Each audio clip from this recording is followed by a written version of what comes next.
విజయబాబు గారు చెప్పండి, ఎందుకు ఎదురుదాడి వ్యూహాన్ని ఎంపిక చేసుకుంటున్నారు? విష్ణు గారు ఏమైనా చెప్పదలిచారా?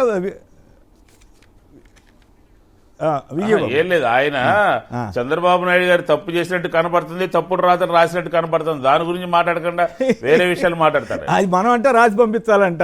వాళ్ళు రాసి పంపించింది వాళ్ళు వేసుకుంటున్నారు కాబట్టి వాళ్ళకి సంతోషంగా ఉండదు. అందరూ ఎందుకు చేస్తారు అట్లా? రైట్ విజయబాబు గారు, మనకేం అవసరం? అదే విజయబాబు గారు, అసలు ఈ స్వామివారి ప్రసాదంలో జంతు కొవ్వు, చేప నూనె ఇవన్నీ కూడా కలిసాయని ఎంత అతి దారుణంగా ఇక్కడ నీచ రాజకీయానికి, చంద్రబాబు నాయుడు గారి నీచ రాజకీయానికి పరాకాష్ట ఏంటంటే, ఒక పార్టీ నాయకుడు జగన్మోహన్ రెడ్డి అనేటువంటి ఒక పార్టీ నాయకుడిని అణిచివేయటం కోసం త్రిజగన్మోహనుడు అయినటువంటి ఆ వెంకటేశ్వర స్వామిని ఒక సాధనంగా వాడుకొని ఆయన ప్రసాదం మీదంతా నీచమైనటువంటిది చేయటం. బహుశా నాస్తికులు కూడా ఇట్లాంటి పనులు చేయలేమనండి. దేవుడు లేడని వాళ్ళు ప్రచారం చేస్తారు తప్ప కోట్లాది మంది భక్తుల మనోభావాల్ని ఇంత దారుణంగా దెబ్బతీసేటువంటి విధంగా ఈ నాస్తికులు కూడా గతంలో ఇప్పుడు వ్యాఖ్యలు చేయాలి. అంటే ఈయన ఎలాంటి వాడు అనేటువంటిది తెలుస్తుంది. తర్వాత ఇంకొక చాలా ఇందులో ఇంపార్టెంట్ పాయింట్స్ 2-3 చెప్తా నేను. ఇది వాళ్ళ చేతిలో ఉన్నటువంటి సిట్టు ఏ విధంగా అయితే ఎదురు కేసులు పెట్టి వైసీపీ నాయకులందరినీ లోపలికి దోస్తున్నారో, దీన్ని బట్టి కూడా వీళ్ళందరినీ లోపలికి దోసేయచ్చు అని చెప్పని ప్లాన్ చేసుకున్నాడు ఆయన. వాళ్ళు ఒక టార్గెట్ పెట్టుకున్నారు. ఏది లిక్కర్ కేసులో కొంతమందిని, తర్వాత ఈ చెవిరెడ్డి భాస్కర్ రెడ్డి ఇలాంటి వాళ్ళందరినీ దాదాపుగా అగ్రనాయకులందరినీ కూడా వైసీపీ వాళ్ళందరినీ ఇంచుమించు లోపలికి దోశారు. ఇక ఇద్దరు మాజీ దీని కింద చైర్మన్లుగా చేసినటువంటి వాళ్ళు ఉన్నారు. వాళ్ళిద్దరిని కూడా సుబ్బారెడ్డి గారిని, కరుణాకర్ రెడ్డి గారిని, ఇంకెవరన్నా ఉంటే కొంతమందిని వాళ్ళని ఈ కేసులో తోసేయచ్చు అని చెప్పి నేను ప్లాన్ చేశాడు. కానీ ఇక్కడ ట్విస్ట్ ఏంటంటే, ఊహించినటువంటి ట్విస్ట్, సిట్ వేస్తే ఈ సిట్ కాదని చెప్పని సుబ్బారెడ్డి గారు, తర్వాత we must say thanks to Subrahmanya Swamy garu వీళ్ళు సుప్రీంకోర్టుకి వెళ్ళటం అనేటువంటిది ఈ కేసులో ఒక పెద్ద మలుపు. వాళ్ళు సుప్రీంకోర్టుకి వెళతారని, తర్వాత ఇది ఇలా జరుగుతుందని చెప్పని బహుశా ఈ కుట్ర వ్యవహారంలో అప్పటికి తోచి ఉండదు. అది మొత్తంగా ఒక ట్విస్ట్ అనేటువంటిది జరిగింది. దీన్ని జంతు కొవ్వు కలిసిందా అనేసరికి వీళ్ళందరూ కూడా భుజానికి ఎత్తుకుని బ్యానర్ హెడ్డింగ్లు కదండి ఆ రోజున పెట్టింది. కరెక్ట్గా చెప్పారు సార్. కనీసం అప్పుడు ఇట్లా వచ్చింది, ఇప్పుడు ఇట్లా కాదు అని కూడా రాయట్లేదు. పనిగా అసలు ఎక్కడ ప్రస్తావన లేకుండా చాలా జాగ్రత్తగా కథలు నడుపుతున్నారు. ఇందాకో మిత్రుడు అన్నాడు కదా, నేను ఇక్కడ కూర్చొని చెప్పా రామోజీరావు ఒకప్పుడు. ఒక్క నిమిషం ఇక్కడ కూర్చుని నేను చెప్పా, రామోజీరావు ఒకప్పుడు అబద్ధాలు రాయొద్దయా, నీచంగా రాయొద్దయా, మనం పద్ధతిగా వెళ్ళాలి అని చెప్పేవాడని నేను చెప్పా. కానీ చివరి రోజుల్లో ఆయన ఆధ్వర్యంలోనే నీచమైనటువంటి రాతలు రాయటం, అబద్ధాలు రాయటం, జగన్ గారికి వ్యతిరేకంగా ఏది పడితే అది రాసి ఆయనే అప్రతిష్ట పాలయ్యాడని మేము బాధపడ్డాం. ఇప్పుడు సమర్థించే వాళ్ళంతా సిగ్గుపడాలి. అయ్యోయ్యో రామోజీరావుకి ఎంత అప్రతిష్ట వచ్చింది ఏంటని. సిగ్గుపడకపోగా ఇంకా వాళ్ళు అనుకూలంగా మాట్లాడుకుంటే వాళ్ళ కర్మ. నేనైతే రామోజీరావు దగ్గర పనిచేసిన వ్యక్తిగా ఆయన అప్పుడు ఏం చెప్పాడో ఇప్పుడు ఏం జరుగుతుందో చెప్తున్నాను తప్పితే, మీ ఇష్టం ఎవరు రాసిందో వేసుకుంటానంటే వేసుకోండి. అడగాలి కదా, ఏది ఈ జంతు కొవ్వు అంశం మీద నువ్వు తప్పు రాసావా, రైట్ రాసావా, ఎందుకు అంత అపచారంగా నువ్వు నమ్ముతావు కదా, భక్తి నమ్ముతావు కదా, చాలా తీవ్రమైన పెద్ద భక్తుడు కదా, ఇది అపచారమా, మహాపాపంలో కిరణ్ భాగస్వామి అయ్యాడా కాదా అన్నదే ఆలోచించుకోవాలి అందరూ కూడా. రైట్ విజయబాబు గారు, ఇప్పుడు ఎదురుదాడి వ్యూహం అంటే ఎదురుదాడితోటి జనాన్ని మభ్యపెట్టొచ్చా? ఎస్ అండి. ఇప్పుడు మనకి చాలా పాపులర్ స్టోరీ ఉంది. ఒక రైతు తన మేకను అమ్ముకోవడం కోసం వెళుతూ ఉంటే దొంగలు ఏం చేస్తారంటే, కొంతమంది ప్లాన్ చేసుకొని ఒక్కొక్కడు ఒక్కొక్క ప్లేస్లో నిలబడి, అరే ఏంద్రా కుక్కని తీసుకెళ్తున్నావు అని చెప్పి అని అంటారు. ఆ విధంగా అప్పుడు అందరూ అతను ఏమనుకుంటాడంటే, ఓహో ఇది మేక కాదు కుక్కేని అనుకుంటాడు. ఇప్పుడు ఇలాంటి పనికి పాల్పడుతుంది ఎవరంటే తెలుగుదేశం పార్టీ భజన మీడియా. వాస్తవం ఏంటి, వాస్తవాన్ని దాచిపెట్టాలంటే వీళ్ళు ఇలాంటి దుష్ప్రచారం చేయాలి.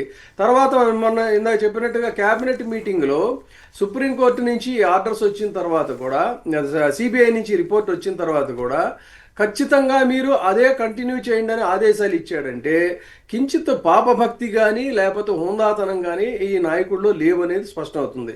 ఇక్కడ ఇంకొకటి ఏంటంటే వైలేషన్ ఆఫ్ లా అండి.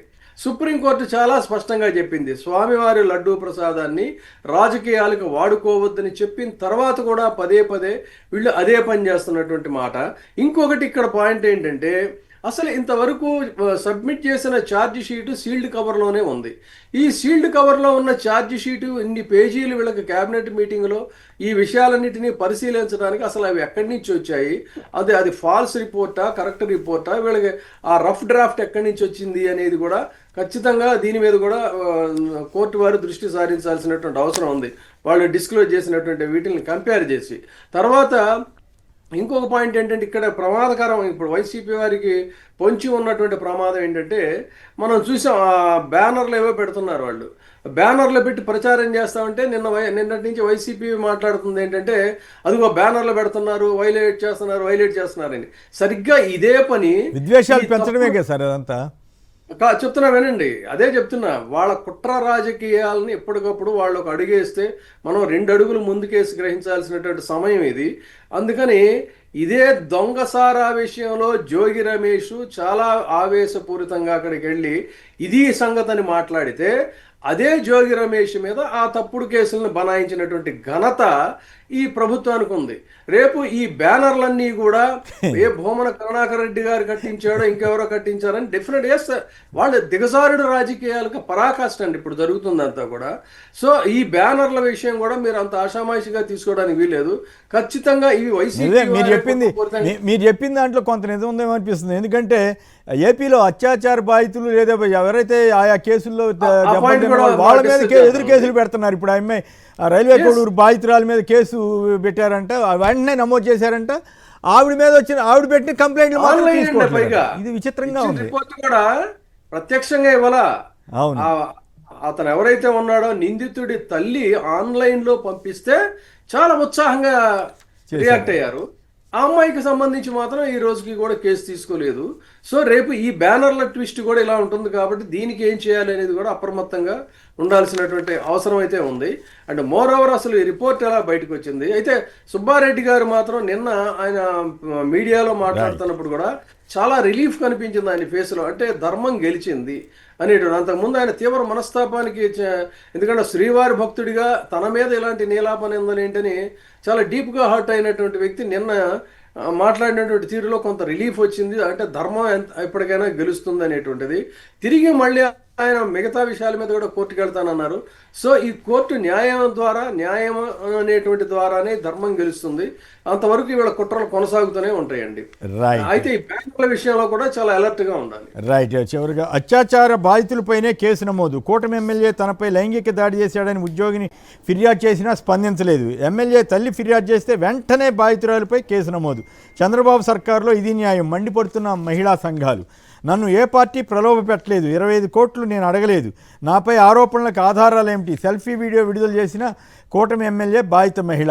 బట్టలిప్పి ఫోన్ చేయి, వీడియో కాల్లో కూటమి ఎమ్మెల్యే శ్రీధర్ బ్లాక్మెయిల్ అంటూ, లేదంటే చచ్చిపోతావంటూ మహిళలకు పదే బెదిరింపులు వేధింపులు అంటూ మరి ఒక కొన్ని వీడియోలు వచ్చినట్ట. వీడు కుక్కను చూసినా వదిలిపెట్టడని ఎమ్మెల్యే శ్రీధర్పై కూటమి నాయకుడు ఎవరో తాతంశెట్టి నాగేంద్రన్ అనేది అన్నాడట. సో ఈ రకంగా జరుగుతూ ఉంటే వీటి గురించి జనసేన వాళ్ళు కమిటీ చేస్తే అబ్బో అదే గొప్ప విషయము, అదే నిబద్ధత ప్రచారం చేసుకుంటున్నారు. సో ఏదేమైనా ఈ అపచారంలో, ఈ మహాపాపాల్లో చంద్రబాబు గారు ఈ వయసులో ఇటువంటి వాటిలో పాల్గొనకుండా, అంటే అవకాశం ఇవ్వకుండా ఆయనకి ఇటువంటి మరింత అప్రదర్శ తెచ్చుకునే విధంగా వెళ్తే ఆయనకే నష్టం. అట్లాగే ఆయన కొడుకు పెద్ద స్థాయికి వెళ్ళాలనుకుంటున్నాడు, కానీ ఈ దిక్మాల రెడ్ బుక్ ఇట్లాంటి పిచ్చి గోలతోటి తండ్రిని అనుసరిస్తే ఆయనకే నష్టం. ఇక పవన్ కళ్యాణ్ గారి గురించి మాట్లాడుకోవడం పెద్దగా అవసరం లేదన్నది ఎక్కువ మంది భావనగా కనపడుతోంది.